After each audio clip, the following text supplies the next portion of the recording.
According to oral traditions recorded by missionaries in the 1860s, the island originally had a strong class system. An Ariki, or high chief, wielded great power over 9 other clans and their respective chiefs. The high chief was the eldest descendant through firstborn lines of the island's legendary founder, Hotu Matua. The most visible element in the culture was the production of massive moai statues that some believe represented deified ancestors. According to National Geographic, most scholars suspect that the moai were created to honor ancestors, chiefs, or other important personages. However, no written and little oral history exists on the island, so it's impossible to be certain. It was believed that the living had a symbiotic relationship with the dead in which the dead provided everything that the living needed: health, fertility of land and animals, fortune, etc. And the living, through offerings, provided the dead with a better place in the spirit world. Most settlements were located on the coast, and most moai were erected along the coastline, watching over the descendants in the settlements before them, with their backs toward the spirit world in the sea. In his book Collapse: How Societies Choose to Fail or Succeed, Jared Diamond suggested that cannibalism took place on Easter Island after the construction of the moai contributed to environmental degradation when extreme deforestation, ecocide, destabilized an already precarious ecosystem. Archaeological record shows that at the time of the initial settlement, the island was home to many species of trees, including at least 3 species which grew up to 15 meters, 49 feet, or more. Pashala cocos, possibly the largest palm trees in the world at the time, Alphatonia ziziphoides, and Eliocarpus raretongensis.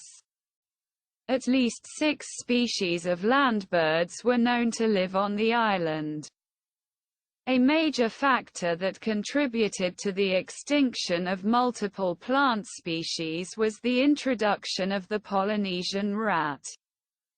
Studies by paleobotanists have shown rats can dramatically affect the reproduction of vegetation in an ecosystem. In the case of Rapa Nui, recovered plant seed shells showed markings of being gnawed on by rats. This version of the history speculates a high former population to the island that had already declined before Europeans arrived. Barbara West wrote, sometime before the arrival of Europeans on Easter Island, the Rapa Nui experienced a tremendous upheaval in their social system brought about by a change in their island's ecology. By the time of European arrival in 1722, the island's population had dropped to 2,000 to 3,000 from a high of approximately 15,000 just a century earlier. By that time, 21 species of trees and all species of land birds became extinct through some combination of over-harvesting, over-hunting, rat predation, and climate change. The island was largely deforested, and it did not have any trees taller than 3 meters, 9.8 feet. Loss of large trees meant that residents were no longer able to build seaworthy vessels, significantly diminishing their fishing abilities. According to this version of the history, the trees were used as rollers to move the statues to their place of erection from the quarry at Rano Raraku. Deforestation also caused erosion, which caused a sharp decline in agricultural production. This was exacerbated by the loss of landbirds and the collapse in seabird populations as a source of food. By the 18th century, islanders were largely sustained by farming, with domestic chickens as the primary source of protein. As the island became overpopulated and resources diminished, warriors known as Matatoa gained more power and the ancestor cult ended, making way for the Birdman cult. Beverly Horn wrote, "The concept of mana, power, invested in hereditary leaders was recast into the person of the Birdman, apparently beginning circa 1540. And coinciding with the final vestiges of the Moai period. This cult maintained that, although the ancestors still provided for their descendants, the medium through which the living could contact the dead was no longer statues but human beings chosen through a competition. The god responsible for creating humans, Make, played an important role in this process. Catherine Routledge, who systematically collected the island's traditions in her 1919 expedition, showed that the competitions for Birdman, Rapa Nui Tangata Manu, started around 1760, after the arrival of the first Europeans, and ended in 1878. With the construction of the first church by Roman Catholic missionaries who formally arrived in 1864. Petroglyphs representing birdmen on Easter Island are the same as some in Hawaii, indicating that this concept was probably brought by the original settlers. According to Diamond and Heyerdahl's version of the island's history, the Huri Moai, statue toppling, continued into the 1830s as a part of fierce internal wars. By 1838, the only standing moai were on the slopes of Rano Raraku, in Hoa Hakananaya in Orongo, and Ariki Paro in Ahu Te Pito Kura. Diamond and West's version of the history is highly controversial. A study headed by Douglas Owsley published in 1994 asserted that there is little archaeological evidence of pre-European societal collapse. Bone pathology and osteometric data from islanders of that period clearly suggest few fatalities can be attributed directly to violence. Research by Binghamton University anthropologists Robert Di Napoli and Carl Lipo in 2021 suggests that the island experienced steady population growth from its initial settlement until European contact. In 1722, the island never had more than a few thousand people prior to European contact, and their numbers were increasing rather than dwindling. Several works that address or counter Diamond's claims in collapse have been published.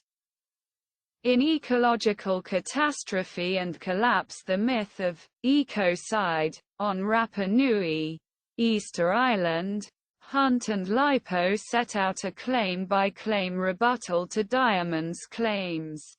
This includes, among other things, that deforestation began immediately, but the population grew while the forest declined as the land was converted to more productive farmland. That the island's population grew continuously up to the arrival of Europeans, with the only clear decline starting in the period of 1750 to 1800. that studies from other islands show clearly that Polynesian settlement without Polynesian rats is only associated with minimal forest loss, while the arrival of rats without human settlement is devastating to forest populations. Only species favored by the rats for consumption were lost, not for example the native Sophora toromiro. That the island's drier, less predictable climate made it inherently more vulnerable to deforestation than other Polynesian islands, and that the population declines on Rapa Nui can be well attributed to the very mechanism described by Diamond in another of his books, Guns, Germs and Steel. The devastating impact of introduced diseases, raids, slavery, and exploitation on indigenous populations. In another work, Hunt and Lipo discuss more evidence against the ecocide theory, in addition to focusing on the settlement chronology. They note that the island has an abnormally low amount of evidence of warfare compared to other Polynesian islands, only relatively small-scale intergroup conflict. There are no fortifications, and the attributed obsidian mata weapons show rather evidence of having been used in agriculture, and indeed match up with agricultural tools long recognized among artifacts of other Polynesian peoples. Evidence of violence among skeletal remains of pre-European native skeletons is minimal, with only 2.5% of crania showing evidence of antemortem fractures. Consistent with Ousley's conclusions, most skeletal injuries appear to have been non-lethal. Few fatalities were directly attributable to violence.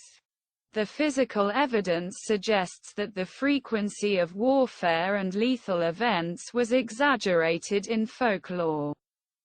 Despite known folklore, Hunt and Lipo also conclude that clear evidence of cannibalism among skeletal remains is entirely lacking.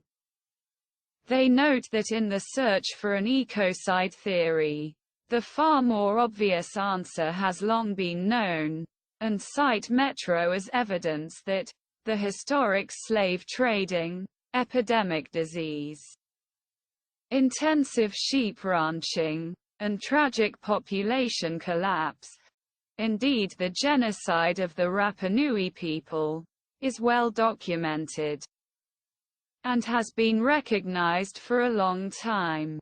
They conclude that when it comes to the science, it does not matter whether Rapa Nui offers a parable for today's urgent environmental problems. In a 2010 meta-study on the state of the evidence, the Mulrooney et al. Concludes that, to date, there is no conclusive evidence for the proposed pre-contact collapse of Rapa Nui society.